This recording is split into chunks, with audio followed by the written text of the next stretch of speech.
Kalian mau dengar berita panas? KPK sudah menggeledah rumah pribadi Hasto. Anda menyaksikan Breaking News Kompas TV, saudara. Bersama saya di Berbahagia. Komisi Pemberantasan Korupsi atau KPK menggeledah rumah Sekjen PDIP Hasto Kristianto yang telah ditetapkan sebagai tersangka perintangan penyidikan suap pergantian antar waktu atau PAW buruan politikus PDI Perjuangan Harun Masiku. Yang di mana? Yang di Bekasi. Berita ini dibenarkan oleh juru bicara KPK, Tessa Mahardika, yang mengatakan bahwasanya mereka sedang menunggu detail dari para penyidik yang sedang melakukan penggeledahan. Sirang kele gubah. Karena apa? Mana tahu apa bukti-bukti tambahan ditemukan kan begitu. Contohnya HP milik Harun Masiku yang kemarin ditenggelamkan. Catatan uang-uang itu diberikan kepada siapa? Baru yang ketiga, ada berapa HP yang pernah dipakai Harun Masiku ketika berkomunikasi dengan Hasto? Yang keempat, apakah Hasto menyimpan foto Harun Masiku? Entah apapun itu hasil penyelidikannya, hasil geledahannya, kita tunggu sama-sama. Ya, inilah makanya ku bilang kenapa dilakukan penggeledahan, karena Hasto mangkir dari panggilan. Makanya toh baru sekali kau dipanggil mangkir kau, alasannya persiapan ulang tahun. Ternyata selama ini mana buktinya? Kau bilang apa? Bahwasanya partai kami adalah partai menghormati supremasi hukum. Dipanggil kau mangkir. Jadi mungkin KPK ini sedang mencium ini aroma-aroma, mereka sedang susun rencana. Makanya langsung digeledah.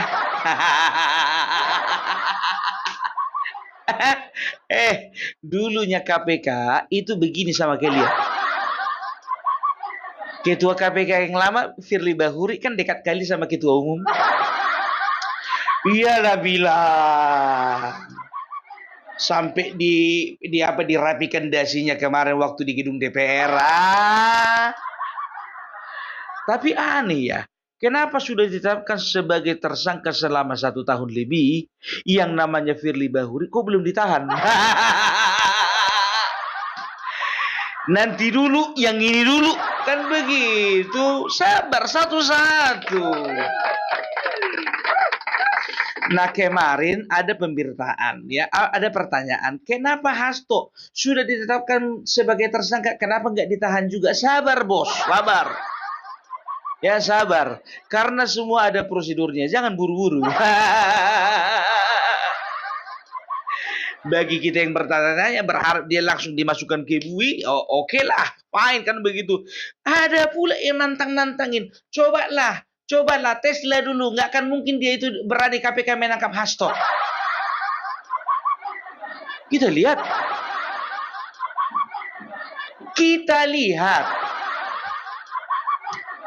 Pokoknya kalau sekali ini nggak bisa lepas dia.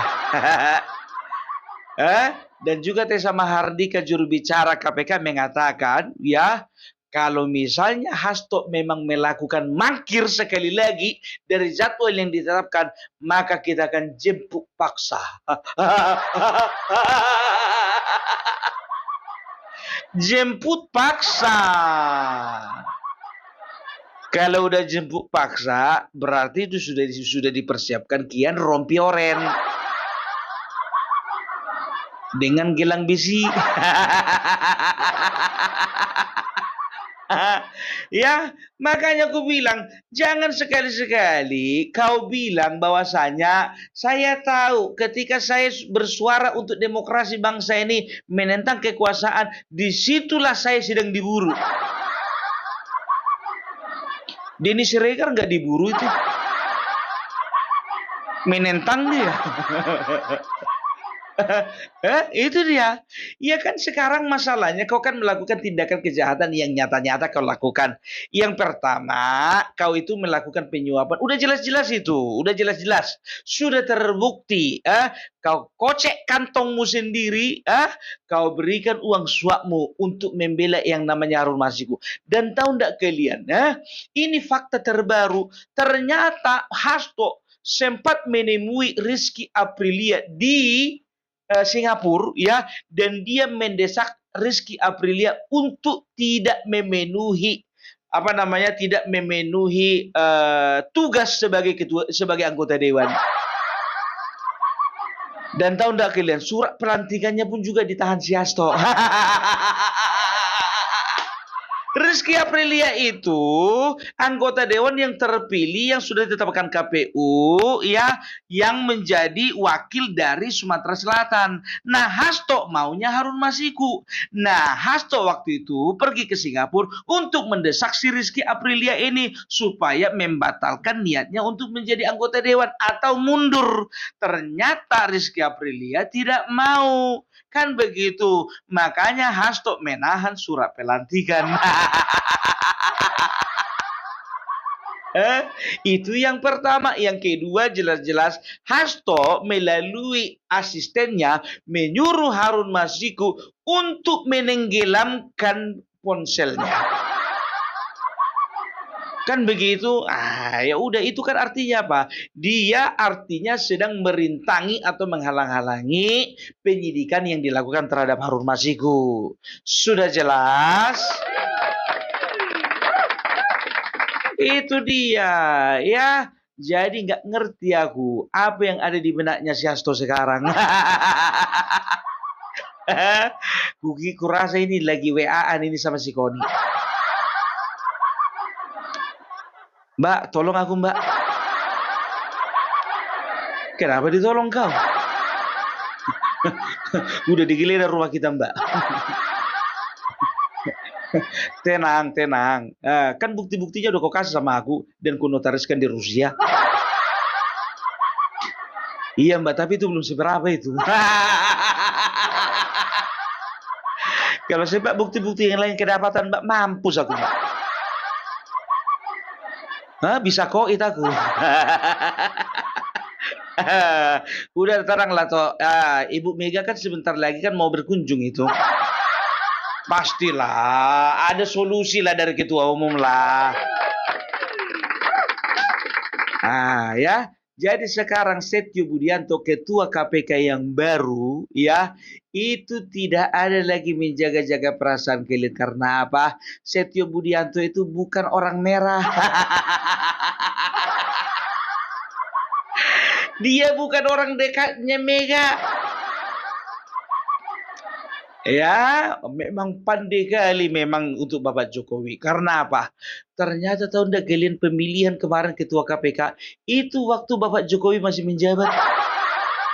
Tapi dia lantiknya baru-baru ini. Jokowi gitu loh. Udah diatur ini ke sana, yang sana ke sini, yang ini ke sini, yang ini ke sini balik lagi. Selesai kalian, selesai. Ku bilang sama kalian, kalau misalnya Bapak Joko Widodo itu ada di militer, dia itu mewarisi spiritnya Jenderal Sudirman. Nggak kalian tengok kurusnya sama?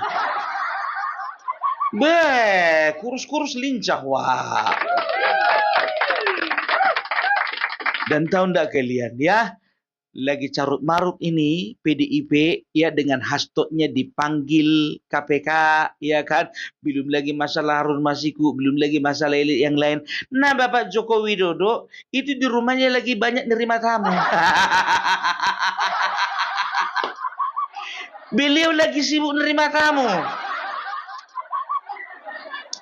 Ya, karena apa? Karena banyak masyarakat ya sekarang itu sudah semakin bebas kan, karena beliau sudah tidak jadi presiden lagi.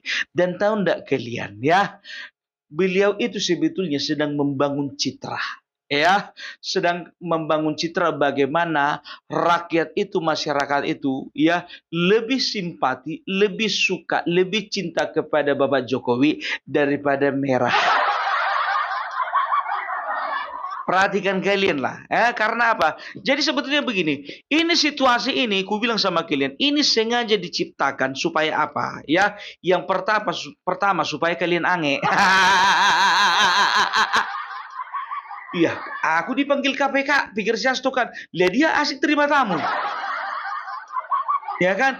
Baru yang kedua, yang kedua dia ingin membangun citra bagaimana rakyat itu supaya terpusat perhatiannya kepada beliau dibandingkan kepada kalian. Betul itu ku bilang. Kalian kira, coba sekarang ku bilang sama kalian, dari dulu sampai sekarang Bapak Joko Widodo selalu melakukan action, selalu ada rahasia di balik apa yang diperbuatnya. Coba lah dulu, coba. Kira-kira menurut kalian kebetulan beliau itu terima tamu?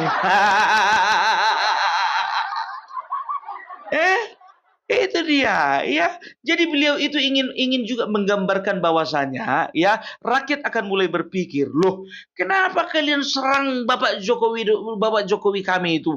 Dia sedang asik melayani rakyatnya, sedang asik menyapa rakyatnya, loh malah kalian serang. Maka kalian akan kehilangan pamor. Coba bayangkan kalian, jujur ku bilang sama kalian, sekarang begini, ku ajak dulu kalian berpikir secara rasional.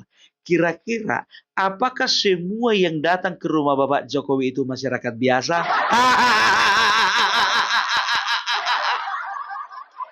Kira-kira ada nggak elit politik?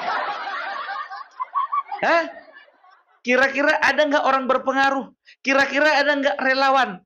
Kan begitu. Jadi sebetulnya, ya, beliau itu di antara masyarakat, ini menurutku, di antara masyarakat, dia itu juga sedang mengundang orang-orang, ya, yang orang-orangnya, ingat ya, orang-orangnya, baik yang ada di partai ini, ada di lembaga ini, ada yang di partai, mungkin juga di partainya sendiri.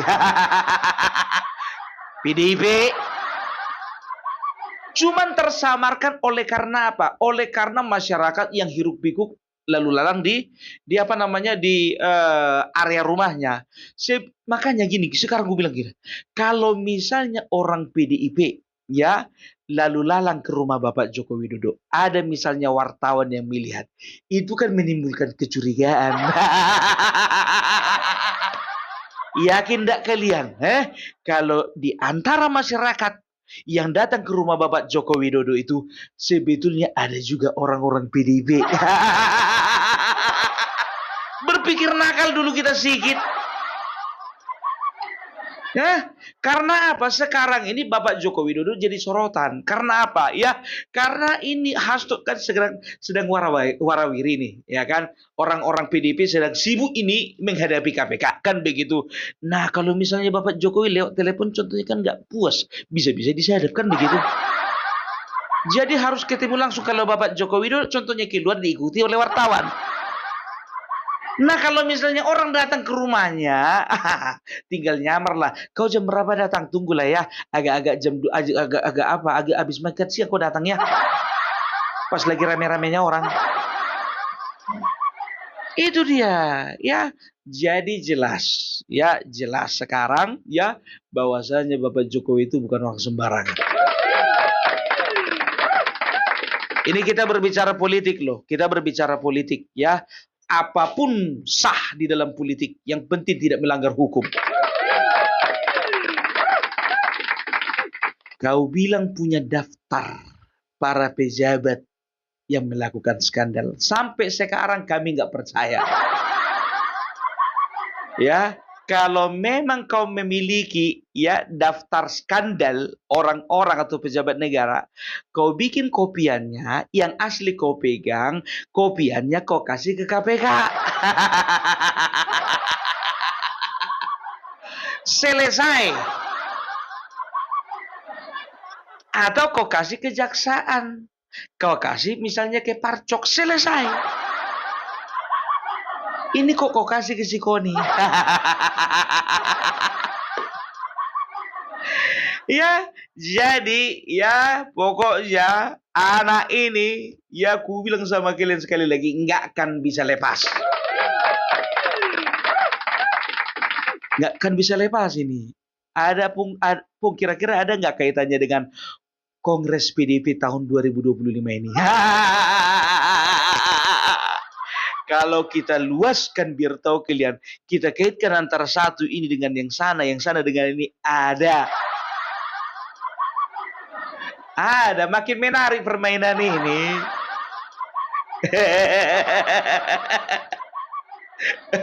Ya, jadi mari kita saksikan sama-sama, oke? Jadi itu dulu dari Opung Parbelak. Salam NKRI, NKRI harga mati.